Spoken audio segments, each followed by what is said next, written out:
welcome back, and now it's time to that particular interview.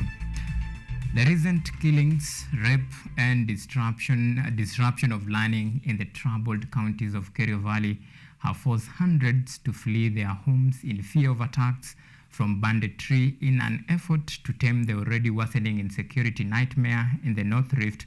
President William Ruto directed Kenya Defence Forces to join hands with police armed operation, even as questions emerge on the government's failure to end insecurity in the Kerio Valley, often referred as the Valley of Death.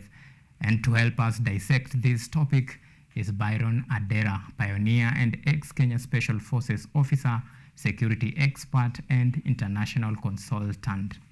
Byron, asante sana for making time to join us tonight. Thank you. Why is it so hard to fight banditry in North Rift? Well, that's an interesting question, Mr. Uma. The banditry challenge, or threat of banditry that's been witnessed for a long time now in the North Rift, or the Valley of Death, as you correctly called it, it's been named that in the past, has possibly lived on for this long because of what you could call failures in the application of sound strategies, and also maybe follow through to make sure that those strategies did meet their objectives. I would attribute that largely to perhaps misreading the reality on the ground, and which includes both the ground truth fairly much. You know what the problem, you got to get the brief right for you to peg solutions or mitigations to any problem. Just like if you had pangs of anger, then ideally you respond accordingly as a human being that's got to survive, and with that knowledge to address that anger pang.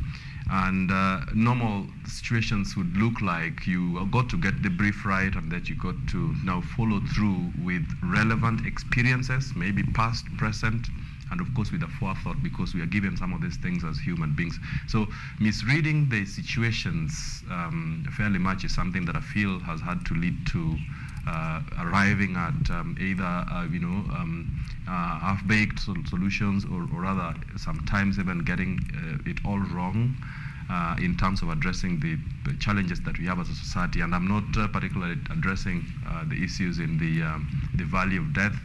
It could stretch the borders of these discussions to all the, a lot of other things that are bedeviling the society today. Fairly much, you'd say the society is reeling in a bad inertia, and the sooner we have real conversations where everybody's brought on the table to discuss, accordingly, and have very honest conversations as to what affects our society, then the sooner we'll be staring in the face of probably coming out with correct and realistic solutions to our challenges. And I think fairly much the Valley of Death, is a question that has had to be reviewed for a long time, and it's time that got sorted once and for all.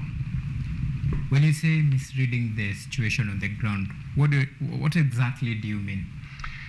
Well, talking particularly about the Valley of Death, I mean, the threat of banditry as it is, I don't have the explicit information and maybe intelligence, as you may call it, as to what's actually happening. But the information that's reaching us, probably from the industry media and, word of mouth, and what we also hear from the officials, and of course to a point where the head of state, President Ruto, has had to call into the army to respond to this particular problem. And a person of the stature of a president has to be treated with, quite some, seriousness as to what he actually says, because the things that the president arrives at in terms of, making decisions like that are informed by a lot of, experts that are about to come to him with diluted intelligence, because he has that, and diluted information from even other sources and contacts that he has. So if to a point where the president now says this has hit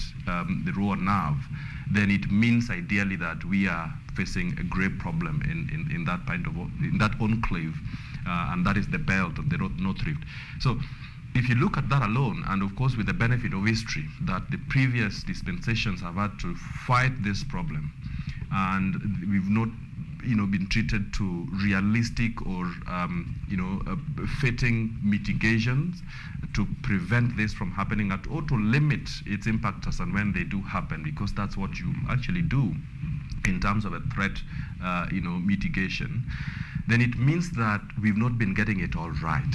We've not been getting it right for the past several years.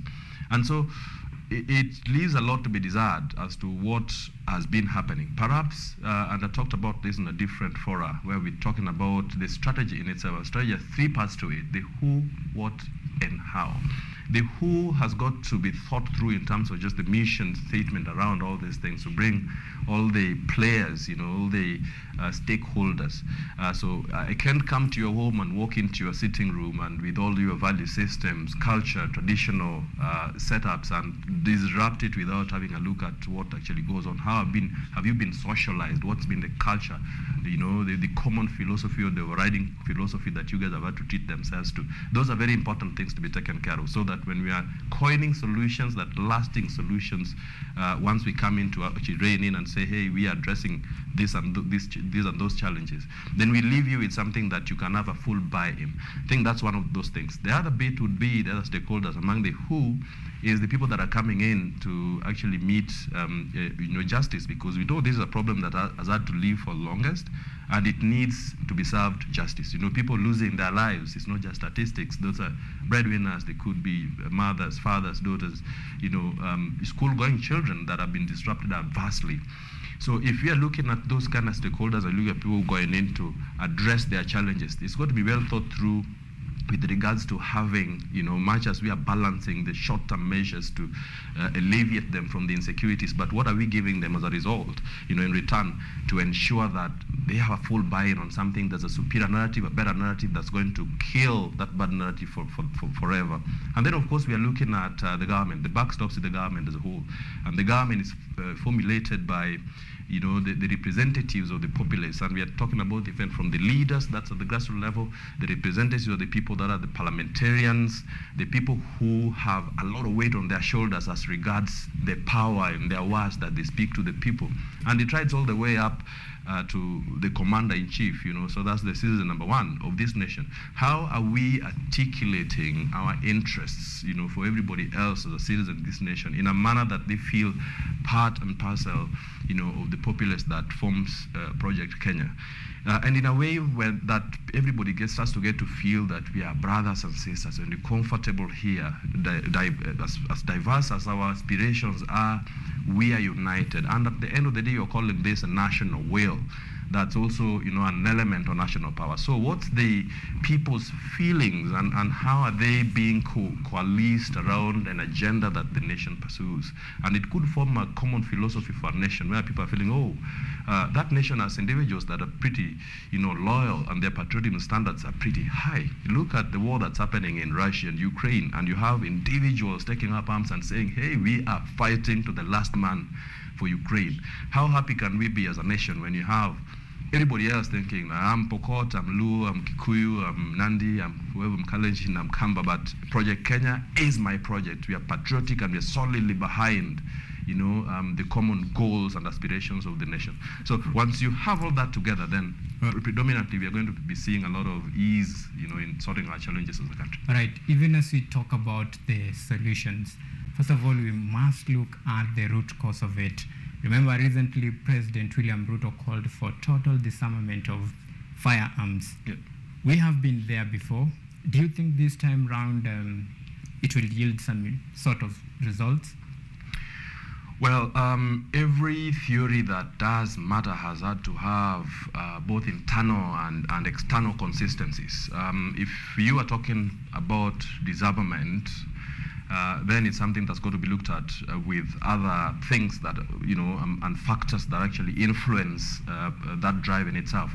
Geneva Paper 2018 did put the amount of small arms and light weapons in the hands of people who don't need to have them at 650,000. That is extremely staggering. And if you look at that alone, you're thinking, what is going on here? But if you look at that side by side with what affects us as a nation, we have a common border with porous as they are. with other nations that have had problems, with themselves. Somalis has had, ungovernable spaces and, ravages of poor governance for a very long time, and you know what's going on in Somalia. Uganda has had those, South Sudan, and you're thinking all the way up to DRC Congo. So the ease of availability and, of course, them seeping through into the country through the porous borders is as alive as it gets. And so if you have deviant behavior that's permeating a populace on one end, and they're thinking that their aspirations can only be pursued through, armed contests of sorts, that they got to possibly raid a village and they got to have some power in their hands, which is, having a gun and using that to overpower the others, then that is a threat that will manifest. And if you also have a look at that in the sense that you have some ungovernable spaces or ungoverned spaces, and Project That North Belt has had those kind of challenges. It's a really vast kind of environment, and the population density is pretty substantially lower than the rest of the other places. And you're thinking, if you have one chief that's possibly hundreds of possibly kilometers away from the people that's under them for administration, then fairly much they're left to their own schemes. And that's something that analysts and experts have had to analyze, and research findings have had to come out with such kind of problems. So when you don't feel that there's someone that is looking down on you and is minding your business, then you probably left to your own schemes. And then you add these other factors where, survival, and, I call into the discussion here Johan Galtung's, studies, 1969, structural violence theory, and where the basic needs can actually be cause violence when people are prevented from arriving at those things because of the way the organizations of the society and environments are. So if you're thinking you add all these factors together, then you have a number of people within an environment that can reach out to these illicit weapon systems, or guns, or crude weapon systems, and use them on others as they will or wish when they want to arrive at their aspirations. Now, the projects that have had to be done in the past in terms of disarmament, and the information reaching us and in the open source, is such that maybe a community there is being disarmed of their weapon systems, and the community on the other hand perhaps have not, or rather perhaps because of some incapacity on the part of the people doing the exercise, it's not done excellently, so that there's all sorts of all these illicit weapon systems have been mopped out from their hands. And when you don't also set camp after you do that, and your borders still remain porous, then it only means that, and we get the analogy of you mowing grass and assuming that the grass would never grow again. Unless you uproot them, then you can say that problem is finished once and for all.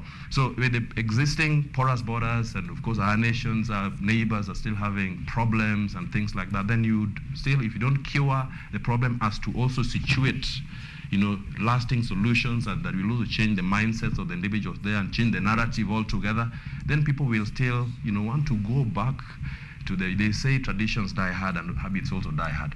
So those are some of the things that are going to be looked at in a nutshell to ensure that we don't have, a vicious cycle of this repeating itself in terms of whether disarmament or trying to sort situations like this one in a way that will provide lasting solutions, where you have balanced short-term interventions with the benefits of other approaches that will ensure that people don't go back to that to the doldrums of those bad practices.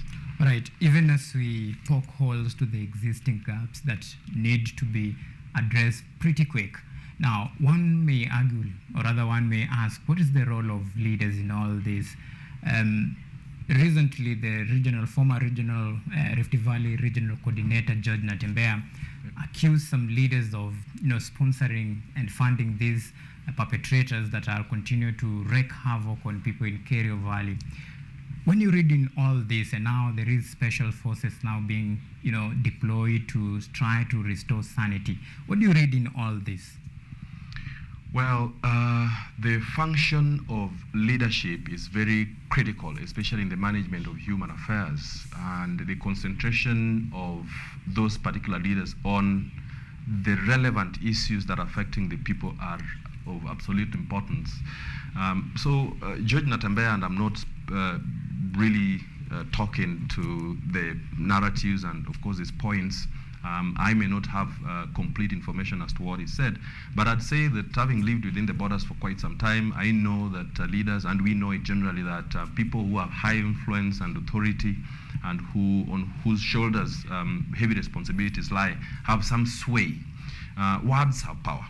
And so the leaders, especially the leaders that directly represent the populace, literally have the whole aspirations of the people that they're leading. And especially for the elected leaders, it ideally means that we have a populace that are come together and they're saying, oh, so-and-so, Mr. Uma is going to be the guy that's carrying our aspirations and is going to be legislating our aspirations, especially at the national level, either at parliament or wherever else.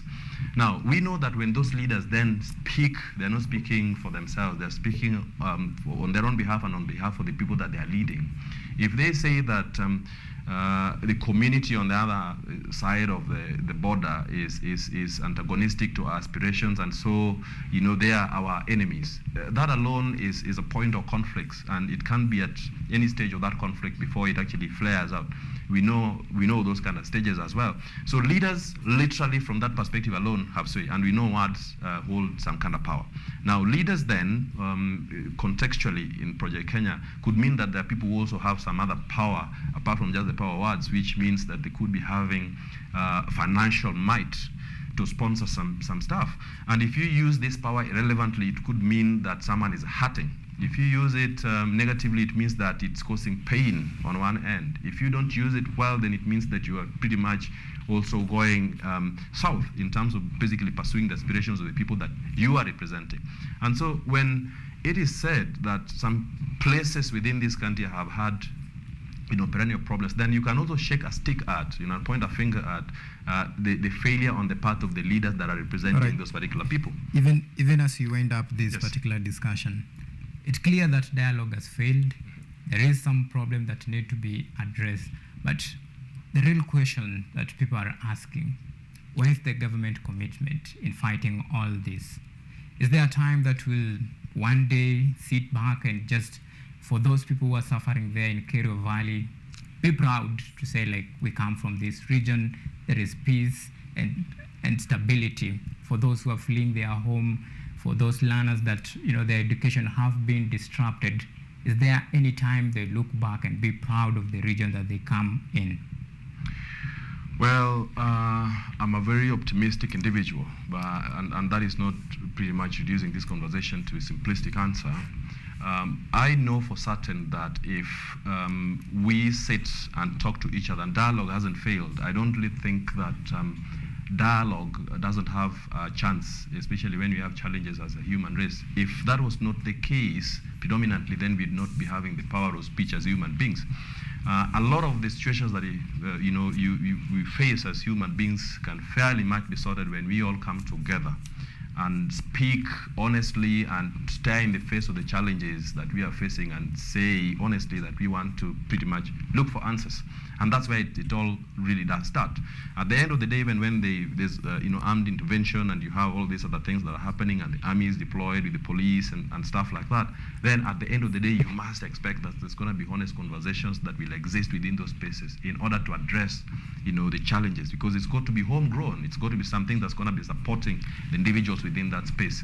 We are not going to be to FedEx solutions from elsewhere. It's going to be either schools that are needed in that kind of space that is going to be provided. It's going to be the government saying, hey, they need good infrastructure. They need us to convince them that there's better narratives other than pretty much killing your neighbor because you want to grab their livestock. It's got to be conversations around lasting solutions that are going to be providing hope to the populace that are there. The children are going to be born in that area, are going to be seeing that our leaders that are noble individuals are people that are looking at genuinely the interests that are going to be touching the lives of the individuals within those spaces. So I have full hope, especially in the fact that the government has had to see that there's a problem in that region, and we are seeing some of the activities that are currently happening in order to bring even the leadership that's coming from those areas to paint a picture for the government and paint a picture for individuals that are concerned as to what is actually going on. That's a proper step in the right direction. So dialogue hasn't failed.